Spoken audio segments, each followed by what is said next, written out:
My name is Cesar Augusto Melendez Castillo, and I am the first Panamanian rock climber.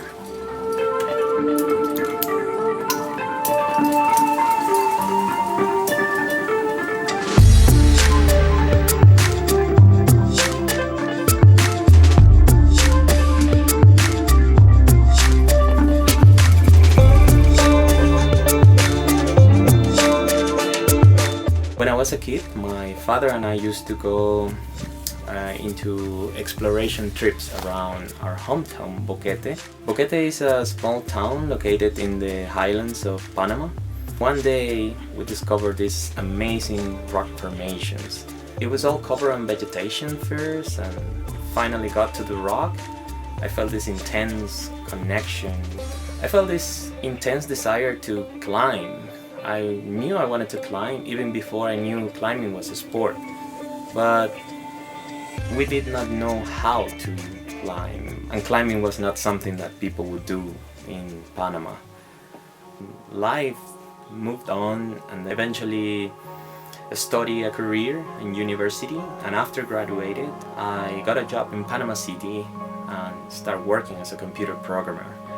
And for a time it was good, but it was not my dream. I always had this dream of childhood to climb mountains, and then one day I got the opportunity to come back to my hometown and do a computer job for a friend. And when that happened, I had the opportunity to meet Gary Henning.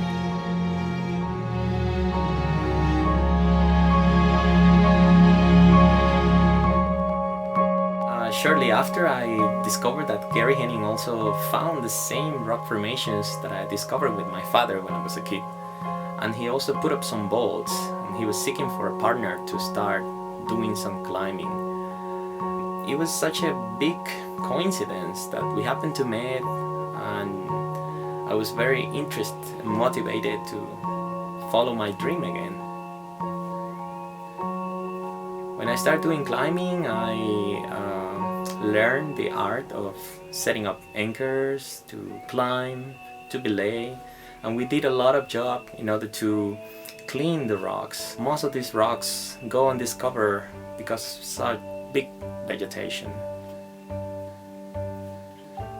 So eventually Gary goes back home to his new house in California, and I continue to develop new routes in Boquete and recruiting new members for climbing. I started to take my friends and my sister into climbing, creating a very, very small community of climbers.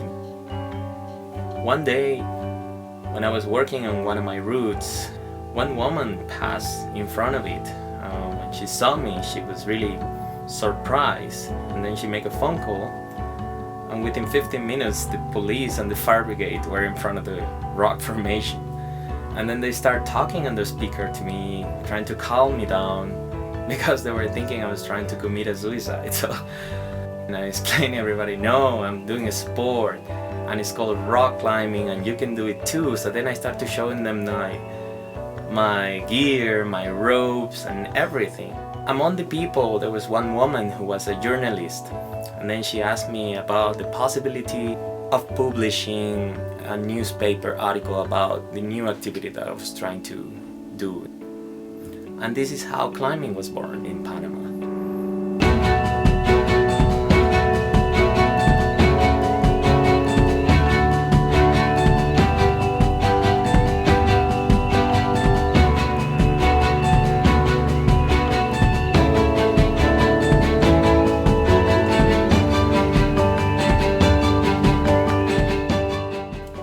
Panama is a country with a tremendous tremendous amount of beauty and diversity.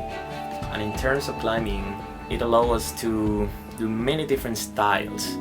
I am nothing without pretend. I know my thoughts can't live with them. I am nothing without a man. I know my faults, but I can hide them.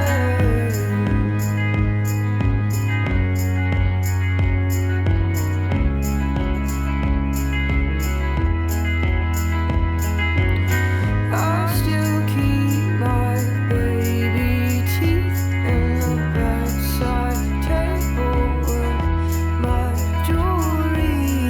You still sleep in the bed with me, my jewelry and my baby teeth. Water solo is a beautiful form of climbing because you can still push your limits without the rope and still be safe using the protection of the deep water below if you fall.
Legacy is one of the newest areas that I've developed and offers the hardest climb in the country right now.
Buco is a basalt formation originated by the last volcanic eruption.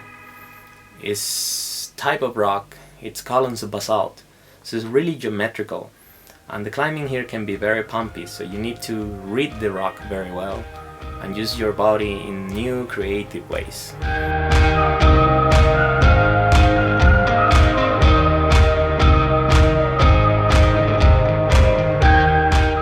Some of the challenges of introducing a new sport like rock climbing into Panama is that people are afraid to try new things. I try to encourage the Panamanian society to get themselves involved into activities such as rock climbing through a small club that I have opened and a little business called Panama Rock Climbing that I founded.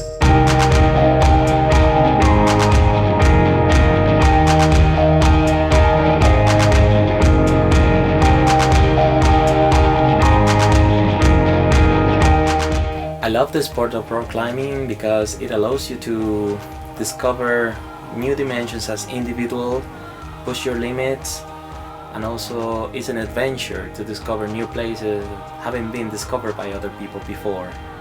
At the same time, pushing those limits allows you to open new opportunities for other people in the future to be able to continue the sport and push their limits much further.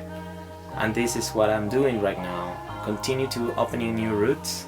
I continue to developing the sport, motivating people, and as a result, hopefully the next generation to be able to surpass what I've been able to do so far.